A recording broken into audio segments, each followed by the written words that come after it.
What is being hidden by means of deletion? From yourself through your own language, and from others in the linguistic structure of their communicated unconscious representation of reality. This is our guide to metamodel deletions, which are nominalizations, unspecified verbs, simple deletions, lack of referential index, and comparative deletions. In the Neuro-Linguistic Programming listening skills that we've been covering over the past 3 videos about Metamodel, this powerful set of linguistic listening tools, which are designed to identify and challenge language patterns that distort our perceived realities, generalize parts of our experiences, and specifically for this video, simply delete required detail that makes up the experience and the meaning that we derive from it. These patterns can very much demonstrate unconscious limited thinking and poor, ineffective communication. Now, in this, our final metamodel category, deletions, does exactly what it says on the tin. It causes us to omit sometimes very important parts of our experience. It does this for various different reasons, including denial, avoidance, suppression, unconscious manipulation. What it helps the individual to do is to represent an internally acceptable representation of reality that they not only want others to believe to be true, but sometimes also they very much need to believe it themselves. For the most part, this is done completely unconsciously, based on the entrenched beliefs that they hold, the negative emotional associations that they might have, and limitations they may be running under the surface for them. People will delete information that's at risk of contradicting these things because they already exist within them as a categoric truth. Remember, we're not allowed to be wrong. So if we believe something is really bad, then we must make sure that anything that could be good about it is simply deleted out of our awareness. Because we cannot have that exist, as it would be way too disruptive, and we wouldn't be able to hold on to what we already claim to be true. By recognizing deletions, you're empowering yourself to be able to ask very precise questions that are designed to retrieve the missing information. Effective communication needs us to clarify the meaning, which gives insight, promotes more effective thinking, opens up choices, and improves the value of all interactions with both ourselves and with others. So let's explore in more detail these 5 key types of deletions from NLP Metamodel. First, let's look at nominalizations, which, as a word, is a nominalization in of itself. Here's the definition.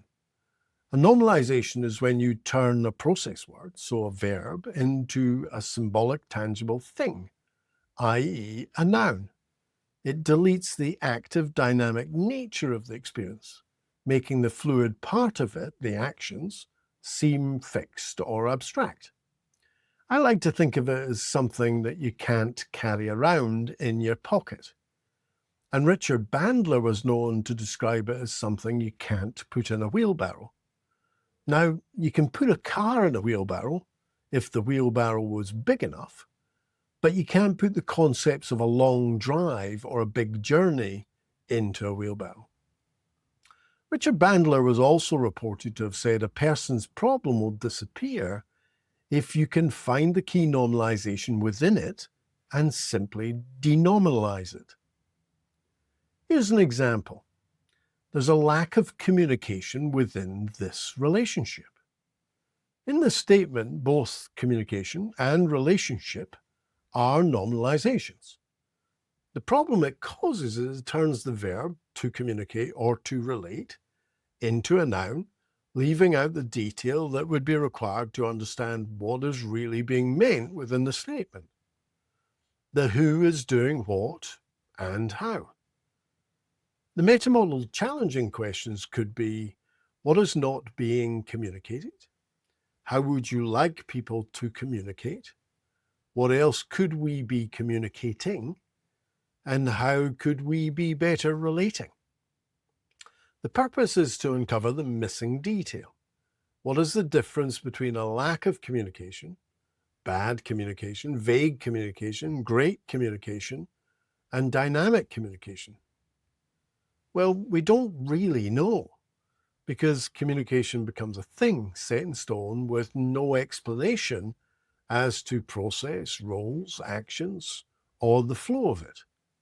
If we leave it set in stone, it can't be anything else. To change it, we must look to turn it back into the fluid process, the verb that it should be. Human beings live in the physical, and we very much like it when we can touch, squeeze, and hold something. A pain is a pain, and a pain can't be a racing car because it's a pain. Unfortunately, we all too often have a need to make something a noun so we can help validate that this is what we believe it is. And because we believe that this is what it is, we use language to make it seem like a physical thing to help ensure that it can't be anything else. Now, as a tip, though this is not in any way a complete rule of thumb, but sometimes it's easier to notice when there is a word with an ION on the end of it. And the easiest way to denomalize it is to simply change out the ION for an ING. As in, communication would become communicating. Decision would become deciding. Education would become educating, and so on. So up next, we have unspecified verbs. And the definition is, again, fairly easy to understand. It's a verb, a process or action word that has no real specificity to it. It's when an action or process is labeled, but how it is performed or what it specifically involves is left unclear. Some examples could be, he hurt me. They don't understand me. She hates me. Hurt, understand, and hate are actually very vague. We have no idea to what it means, and the risk is we will assume that we do know what it means. For instance, with hurt, it could be physically, emotionally, financially, or in any other perceived way. So here's the problem with it. The verb carries meaning in of itself, but without context or specifics, it's hard to understand what really happened or is happening. The Metamodel challenging questions for unspecified verbs could be, how exactly did he hurt you? What is it that you think they don't understand? Hates you in what way and how do you know? And again, the purpose here is to uncover the specifics around the perceived meaning of the process, behavior, or action. This will lead to a clearer understanding of the experience. With all deletions, it's all too easy for us to have a vague word trigger a picture in our head that immediately makes us think we know what they mean. The truth is, we don't unless we ask. So let's move on to simple deletions. The definition is a simple deletion omits key parts of the sentence, typically around the important content. That would define the how, what, or who the subject is referring to. A couple of simple examples of simple deletions are, she's upset. I'm not happy. It's not fair. I would be interested to know in what way, how do you know, and why. The big risk here is the sentence pretty much tells you nothing, because there's very little in way of detail. The listener is left to fill in the blanks themselves and more than likely make up gigantic sweeping assumptions. The Metamodel challenging questions could be along the lines of, upset about what? If you're not happy, what are you? What's not fair and in what way? The purpose is to gather the missing content and fully understand the emotional context or issue. Only with that clarity could we ever give any sort of helpful or effective advice. Next, we have lack of referential index. And the definition of this form of deletion is where the speaker has removed the specific references to the who they're talking about or the what in way of actual key elements of the story and all that they think it means to them. Statements are being made without identifying the subject. Some examples of this could be, they don't listen. None of them understand. It was always going to be a problem. There are lots of things wrong with it. So who exactly are they or them? And what on earth are the things, or indeed it, specifically referring to? The problem that we'll experience if this is not noticed or challenged is that again we'll end up assuming the who or what they're referring to without actually clarifying. You'll have done this many times before, where halfway through a conversation, the light bulb goes off and you say, oh, right, I thought you were meaning blah. Your metamodel challenging questions might be, who exactly doesn't listen? Who doesn't understand what? What specifically are you referring to when you say it? What do you mean by things? What things? The purpose of challenging this is to bring specificity and clarity to the subject and make the detail of the experience easier to follow, knowing the characters involved and the specific things that are being referenced. This will help make the interaction and the communication more precise, actionable, and effective.